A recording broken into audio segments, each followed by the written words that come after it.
আসসালামু আলাইকুম। আমি Zahirul Islam Iqbal, footballer, Noakhali star football academy.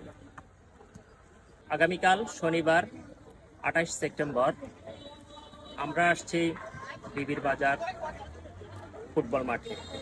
একটি প্রীতি ফুটবল ম্যাচ হতে যাচ্ছে। সাবেক জাতীয় ফুটবলার এনামুল শরীফ অর্থাৎ টাইগার শরীফ ভাইয়ের আমন্ত্রণে আমরা নোয়াখালী স্টার ফুটবল একাডেমি আগামীকাল আসতেছি বিবির বাজার কুমিল্লায়।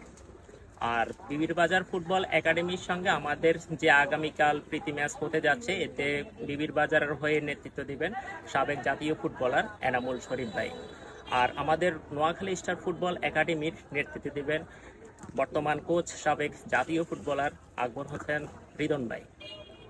আপনারা খেলা দেখতে মাঠে আসবেন। ধন্যবাদ সবাইকে। আর খেলাটি হবে আগামীকাল শনিবার বিবির বাজার ফুটবল মাঠে। আপনারা যারা ফুটবল প্রেমী দর্শক আছেন মাঠে এসে আমাদের উৎসাহিত করবে। ধন্যবাদ সবাইকে।